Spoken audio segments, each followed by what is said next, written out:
The courtroom was quiet. People whispered and stared. At the front stood a young black couple, Malik and Tiana. They looked calm, but inside, their hearts were heavy. They held each other's hand tightly. Malik wore a plain white shirt. Tiana wore a simple blue dress. They looked serious, but the people around them didn't take them seriously. Some laughed quietly. Some whispered rude things. "Look at them," one man said under his breath. "Probably troublemakers," a woman replied. "They don't look like they belong here," another voice said from the back. The judge entered the courtroom and sat on the high chair. He was an older white man with cold eyes and a fake smile. He looked at Malik and Tiana, then laughed softly. "Well, well," he said in a mocking tone. "This should be interesting." Tiana lifted her head and looked straight at the judge. She didn't say anything. Malik stayed calm, but his eyes were sharp. He noticed how everyone looked at them, like they were criminals, like they were less. The judge leaned forward and said, "You two are here to defend yourselves. No lawyer, no support. Just the two of you." People in the courtroom chuckled. The judge didn't stop them. In fact, he smiled. He looked at Tiana's hands. She was holding a black folder. He laughed again. "What's in that? A list of excuses?" Tiana said nothing. Malik took a deep breath. The judge continued, "Do you know how serious these charges are? Do you even understand the law?" More people laughed. It felt like the whole room was against them. But Malik and Tiana didn't move. They didn't break. They stood tall, even in silence. The judge looked annoyed. "Well, do you have anything to say before I begin?" Malik stepped forward. His voice was steady. "We will speak," he said, "but we want to show you something first." The judge raised an eyebrow. "This is not a game, young man. You don't get to make the rules." Tiana gently opened the black folder. Inside were medals, shiny, real, heavy medals. And not just one or two. There were many. Some were gold. Some had stars. Some had names and codes engraved on them. The room fell silent.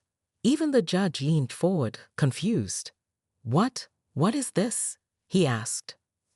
Tiana stepped closer. She placed the medals on the table in front of the judge. Then she pulled out 2 ID cards. Army ID cards, real ones. "We are not what you think," she said. Malik added, "We are elite army soldiers, special forces." The room was frozen. No one spoke. No one laughed now. The judge looked at the medals, then at the ID cards. His hands trembled slightly. You're in the army?" he asked. "Not just in the army," Malik said. "We serve in one of the most dangerous units. We saved lives. We've led missions. We've worn these uniforms with pride." People in the courtroom looked shocked. Some gasped. Others lowered their heads in shame. The judge didn't know what to say. His smirk was gone. His voice was no longer loud. Tiana's voice was soft but strong. "Before you judge people, maybe look deeper. We are not here because we are guilty. We are here to clear our names." A reporter in the courtroom quickly grabbed a pen. A young woman in the audience wiped her eyes. The judge tried to stay calm. We will begin the case now." But the energy had changed. The room was no longer laughing. They were listening. Malik and Tiana had not just brought medals. They had brought truth. And the truth had power. As the judge picked up the ID cards again, the camera zoomed in on his face. There was no smile left. The story was only beginning. The judge stared at the army ID cards. His hand trembled slightly. Around the courtroom, no one laughed anymore. The same people who mocked Malik and Tiana were now silent. Their eyes followed every movement, every word. Tiana gently took back the medals and ID cards. She placed them carefully in the folder.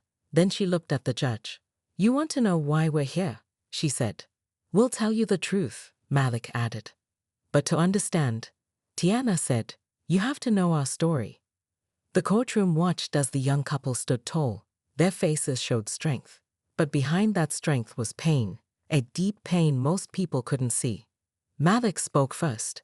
3 years ago, we were deployed overseas. We were part of a special army team. Our mission was dangerous, but we were proud to serve. Flashback begins. Dust filled the air. The sun was hot. Malik and Tiana wore full combat gear. They moved silently through a broken city far from home. Their team was searching for a group of kidnapped aid workers. Tiana gave hand signals. Malik moved ahead, checking every corner. They had trained for this. They were the best. But this mission was different. It was personal. One of the kidnapped workers was a close friend, a nurse. She had helped Tiana during basic training. "We have to bring her back," Tiana had whispered. The team moved fast. They found the building. It was guarded. Dangerous men waited inside. But Malik and Tiana didn't stop. They went in. There was a short fight.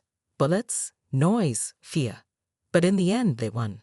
They rescued every hostage. No soldier was lost. It was a perfect mission. Back to the courtroom.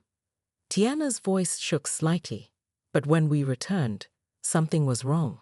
Our commanding officer, he didn't praise us. He didn't thank us. He blamed us. Malik clenched his jaw. He said we stole army weapons, that we sold them, that we were working with the enemy. The judge looked confused. Why would he say that if the mission was a success? Because, Tiana said, he wanted to take the credit, and to do that, he had to get rid of us. Flashback continues. At the base, the commanding officer, Colonel Briggs, held a press conference. He told the media about the mission, but he didn't mention Malik or Tiana. He called it his victory. Later that night, soldiers came to their room. They searched everything. They claimed they found missing equipment in Malik's locker, but Malik knew it wasn't his. Tiana remembered the fear in his eyes. "We're being set up," he had whispered. Back to the courtroom. The judge sat quietly. The room was still. Everyone was listening now. Tiana said, "They told us we would face court-martial. But before the case started, we were sent back to the US. We were told to wait for further investigation." Malik added, "That was 6 months ago. We have waited in silence. No lawyer, no help. Just waiting. Until we were suddenly called here." The judge leaned back. He looked at the black folder again. "You expect me to believe this? You have no proof." Malik smiled. "We have more than you think." Tiana stepped forward. "We still have copies of our mission reports, GPS data, photos, and there's someone else. Someone who saw what really happened." The judge's eyes narrowed. "Who?" Tiana looked around the room. "Another soldier. He was part of our team. He knows the truth." Malik nodded. "He saw what Colonel Briggs did. He knows we were set up." The judge leaned forward. "And where is this witness?"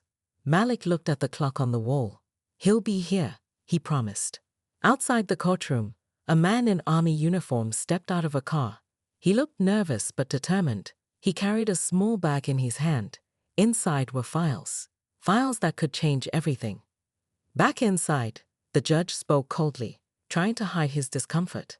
"If what you say is true, you're not just fighting for yourselves. You're fighting against the army." Tiana looked him in the eyes. "We're not fighting the army. We're fighting the lies." The judge didn't answer.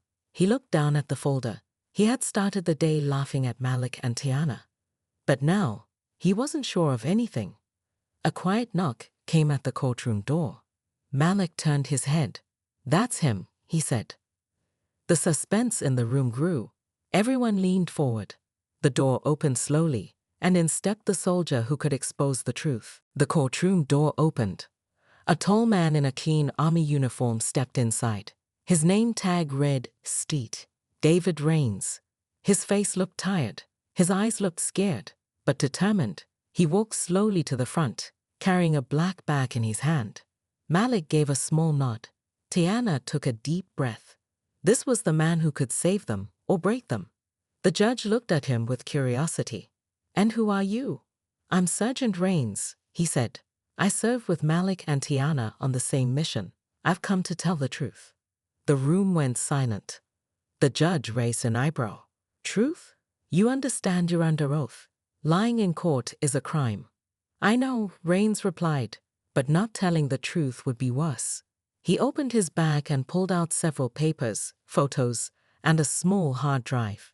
"These," he said, Placing them on the table are the real reports, not the fake ones Colonel Briggs used. Tiana's eyes filled with tears, but she didn't cry. Malik put a hand on her shoulder. The judge leaned forward. Explain. Rains nodded. After the mission, I stayed behind. I worked in the command tent. I saw Briggs change the reports. I saw him delete Malik and Tiana's names and add his own.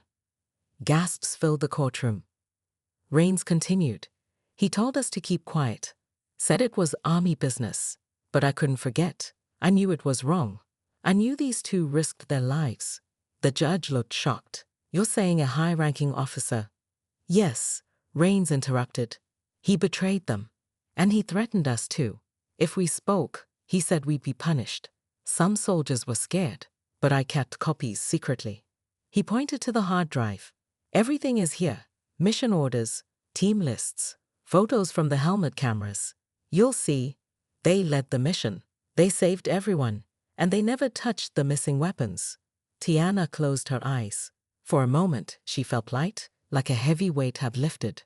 Malik whispered, "Thank you, brother." But the judge didn't look relieved. He looked angry, but not at Rains.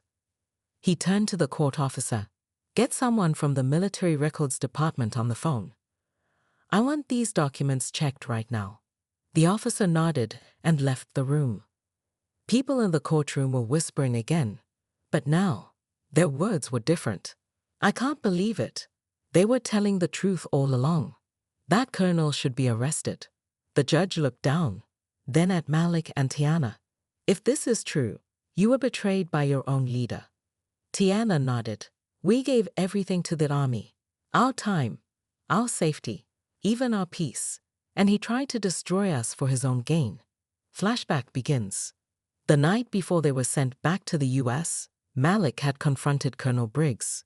"We did the right thing," Malik said. "Why are you punishing us?" Briggs had laughed. "This is the army, boy. Sometimes the right thing doesn't matter. I make the rules, not you." Tiana had stepped forward. "You'll get exposed." Briggs smirked. "No one will believe you. You're just names on paper. I'm the face they trust." Back to courtroom. Now, that trust was breaking. And the paper, real paper, was proving who the real heroes were. A few minutes later, the court officer returned. He handed the judge a small paper. The judge read it slowly, then again, then looked at Malik and Tiana. "These documents are verified. They're real." Malik and Tiana didn't cheer. They didn't cry. They just stood there, strong, calm, proud. But before the judge could speak again, another man rushed into the courtroom. He wore a dark green army uniform with several medals. His face was red with anger. His name tag read, "Briggs." Everyone turned. Whispers filled the room. "That's him. That's Colonel Briggs. He came." He pointed at Malik and shouted, "They're lying. This is all fake." But the judge stood. For the first time, his voice was firm. "Enough, Colonel. Sit down. We've seen proof. You will get your chance to speak. But if you interrupt again, I'll hold you in contempt." Briggs froze. His face turned pale. Tiana looked at him calmly. "We're not scared of you anymore." The judge looked at the folder again, then at Rains, then at Malik and Tiana. "This case," he said slowly, "is bigger than I expected. It's not just about two soldiers. It's about justice." He paused. "And we will continue this trial tomorrow, with full review of the evidence." Court was dismissed, but no one left right away. People stood, watching Malik and Tiana walk out, not with shame, but with honor.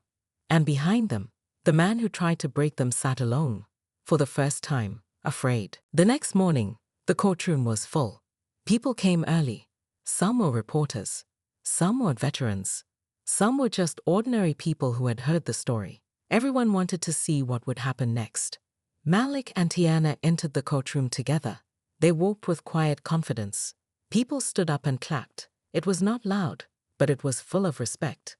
Even the judge looked different today. He was serious, alert. His mocking smile was gone. Colonel Briggs sat across from them, his face stiff.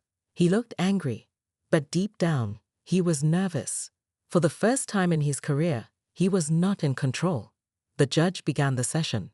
"We are here to hear the full truth," he said. "Yesterday, important evidence was shared. Today, we will continue reviewing it and give both sides a chance to speak." He turned to Malik and Tiana. "You may continue your statement." Malik stood. "Thank you, Your Honor.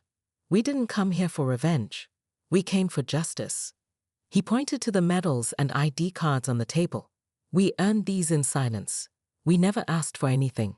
But when someone tried to destroy our names, we had no choice but to fight back." Tiana added, "We believed in the system. But the system failed us. It protected the powerful and punished the honest."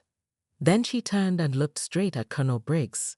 "You lied about us. You stole our work. You made us look like criminals just to cover your own greed." Briggs stood quickly. "That's not true.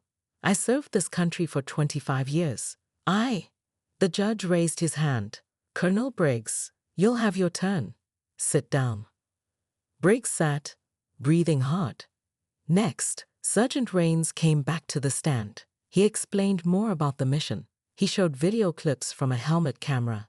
One clip showed Malik leading the team through a dark building. Another showed Tiana helping a wounded hostage. "These clips were deleted from the official report," Rains said. "But I recovered them from a backup drive." The judge watched closely. So did everyone else. When the video ended, the room was silent.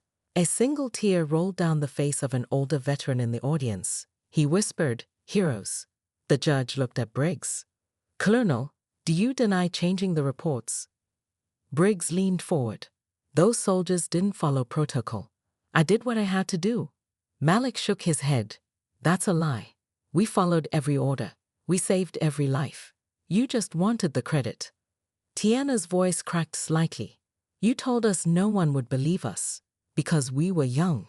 Because we were black." Gasps filled the room. Briggs looked away. The judge looked angry now.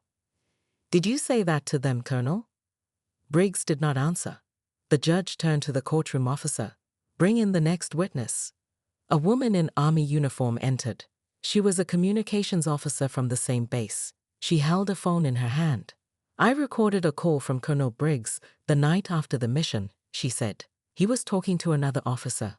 He said, and I quote, 'Those two are too proud. I'll break them before they open their mouths.'" She played the recording. The voice was clear. It was Briggs. Everyone heard it. No one could deny it now. The judge looked at Briggs one final time. "You used your power to ruin 2 innocent lives. You lied in official records. You made false charges. And you did it with no shame." He paused. The courtroom was silent. "This court finds that Malik James and Tiana Brooks acted with honor. They are not guilty of any crime. All charges are dropped immediately." Cheers filled the courtroom. Reporters took photos. Some people cried. Tiana hugged Malik tightly. He whispered, "We did it." But the judge wasn't finished. "As for Colonel Briggs," he said coldly, "you will be investigated for abuse of power, falsifying military documents, and racial discrimination. You are now under arrest." 2 military police officers came forward and handcuffed Briggs. He shouted, "This isn't over." But no one listened. He was taken away, just like he had once tried to do to Malik and Tiana. Outside the courtroom, people waited.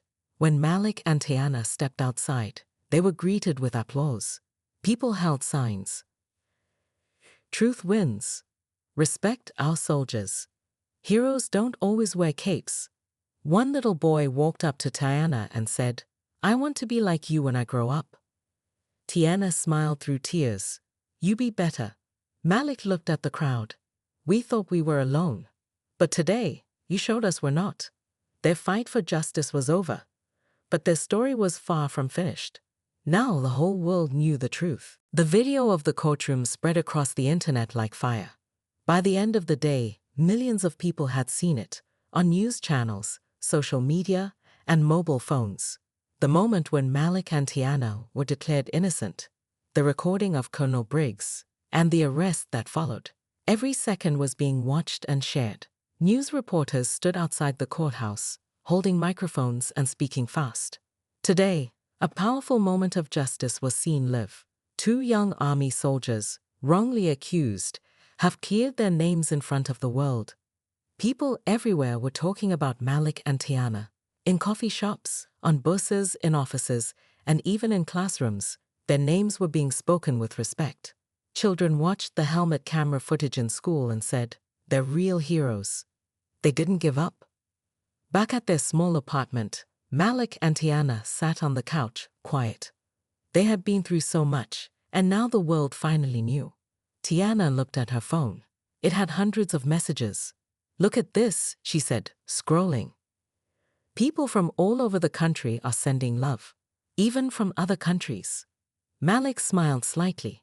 One message says, "You gave me courage to stand up at work." Another says, "Thank you for showing us what real honor looks like." But behind their smiles was something else, a deep feeling they couldn't yet explain. "What happens next?" Tiana asked softly. Malik looked out the window. "We tell the full story."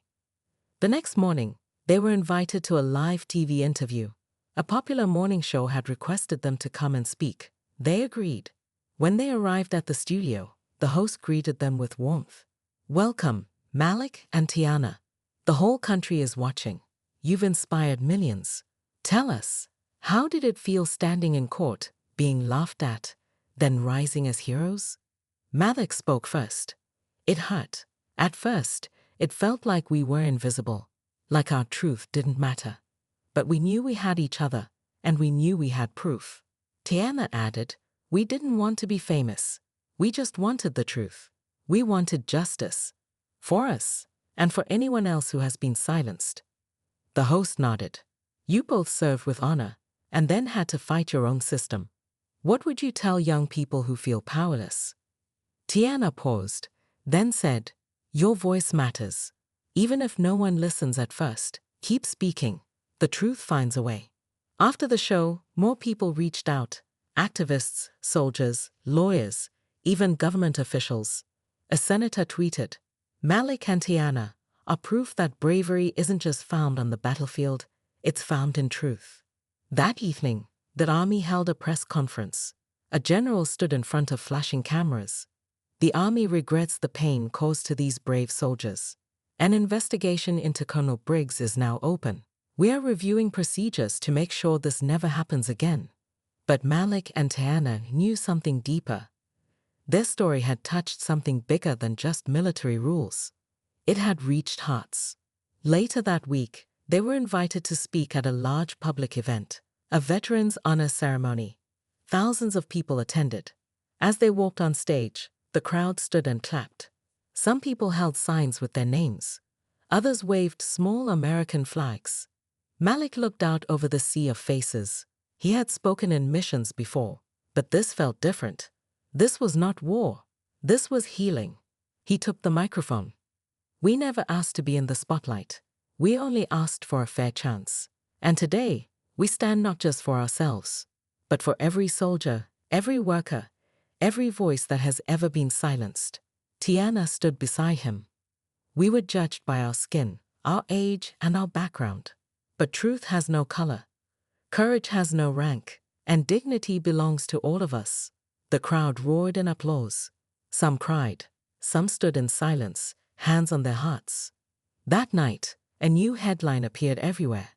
"The soldiers who fought 2 battles and won them both."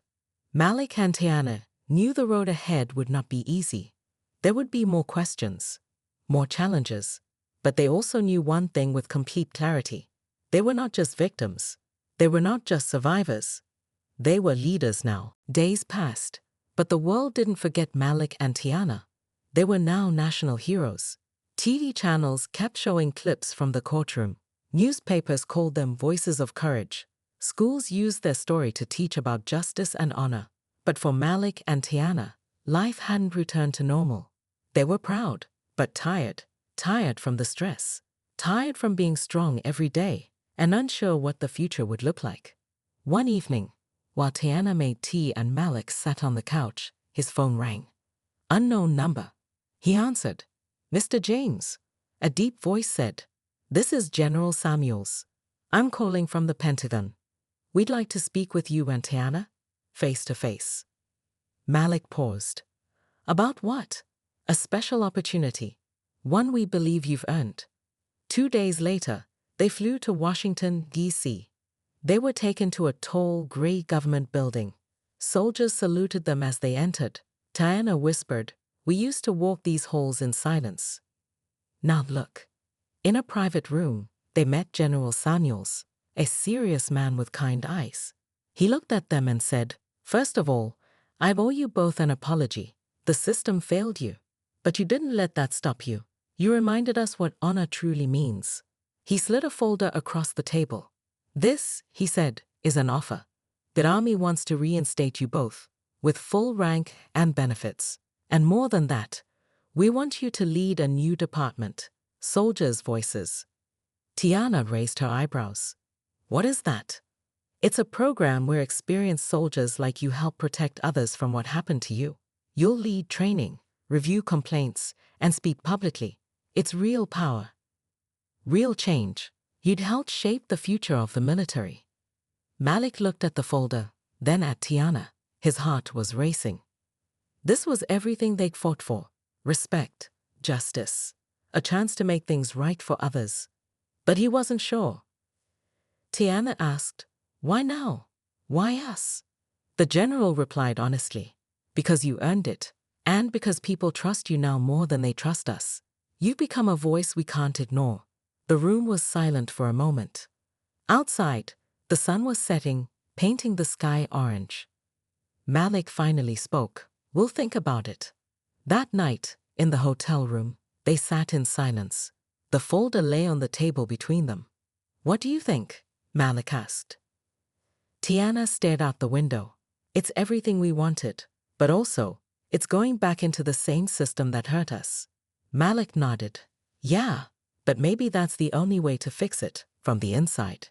Tiana turned to face him. "What if they use us? What if it's just for image?" Malik looked into her eyes. "Then we speak louder. We don't stay quiet. We keep fighting. Together." Tiana smiled. "We always did." The next morning, they returned to the office. General Samuels stood when they entered. "Made your decision." Malik took a breath. "Yes, we'll do it, but on one condition." Samuels raised an eyebrow. "Go on." Tiana stepped forward. "We don't just want to be symbols. We want real say, real decisions. No lies, no silence." Malik added, "And we want direct access to every soldier's case in this program. No middlemen, no cover-ups." The general smiled slowly. "That's exactly what we hoped you'd say." He extended his hand. Malik and Tiana shook it, together. From that moment on, they were no longer just survivors. They were leaders, change makers. The next few weeks were busy. They moved into a new home closer to the base. News reporters followed them for updates. Soldiers from across the country began writing letters, sharing stories of unfair treatment, racism, or fear. Malik read each one carefully. Tiana replied to many herself, often late at night. They knew what these soldiers felt. They had lived it. Now, they had the power to stop it. Their program, Soldiers' Voices, launched with huge support. Within days, more than 200 soldiers submitted their experiences. And in the middle of it all, Malik and Tiana stood strong, side by side. They were no longer just fighting for themselves. They were fighting for every silent voice that never had a chance to speak. And this time, the nation wasn't just watching. It was listening. 1 year later, everything had changed. Malik and Tiana were no longer just names in a courtroom story. They were leaders, mentors, and protectors of truth inside the U.S. Army and beyond. Their program, Soldiers' Voices, had helped over 1,500 soldiers file fair complaints. Over 40 unfair cases had been reopened. Some corrupt officers had even been removed from power. But more important than numbers was hope. Young soldiers said things like, "I'm not afraid to speak anymore. Because of Malik and Tiana, I know my voice matters." They made me believe in the system again. Tiana sat in her office one morning, reading a letter from a soldier in Alaska. The woman had faced discrimination and almost quit. But after watching their story, she stayed. She found strength. Tiana wiped a tear and whispered, "This is why we kept going." Malik entered the room with a big smile. "Guess what?" "What?" "We just got invited to the White House. The president wants to meet us." Tiana's eyes widened. "You're joking." He shook his head. "I'm serious." He said, "Our work is helping change the whole military culture." A week later, they stood in a bright room with tall windows and American flags. The president shook their hands and said, "The two of you have done more in 1 year than some do in decades. You didn't just fight for justice, you restored trust, not only in the military, but in what this country can be." The next day, the story was everywhere again. From courtroom to White House, the journey of two soldiers. But for Malik and Tiana, the real reward was something else. Later that month, they were invited to speak at a high school. Teenagers filled the hall, excited to see them. Some wore shirts with their names printed on them. A girl stood up during the question session. She looked nervous and said, "What if you come from nothing? What if people already judge you because of how you look or where you're from? How do you stay strong?" Tiana walked off the stage, straight to the girl. She knelt beside her. "You don't need to be strong all the time," she said gently. "You just need to keep standing up one more time than you fall." Malik added, "They laughed at us. They called us weak. But we turned pain into power. And you can too." The crowd clapped. Some students cried. Others stood with their hands over their hearts. That night, Malik and Tiana sat together under the stars, just like they used to before the courtroom, before the cameras, before the world knew their names. "Do you ever miss the quiet?" Tiana asked. Malik smiled. "Sometimes. But I wouldn't trade this, not after everything we've done." Tiana leaned her head on his shoulder. "Do you think it'll last? The change?" Malik looked at the sky. "It will," he said, "because we didn't just change one rule, we changed how people see. We changed what they believe is possible." And he was right. Years later, when they retired from service, a new generation took over soldiers' voices. The program became a model across the world. Books were written about them. A scholarship was created in their name. And outside the military base where they once stood accused, a statue was built. It showed Malik and Tiana standing tall, shoulder to shoulder, one hand holding the flag, the other holding a book of truth. At the base of the statue, a message was written in bold letters. They were judged too soon, but they rose higher than anyone imagined. Truth, courage, legacy. Visitors came from across the country to see it. Teachers brought students. Veterans brought their families. And everyone who stood in front of it felt something powerful. Hope. Because in the end, Malik and Tiana weren't just two soldiers who fought back.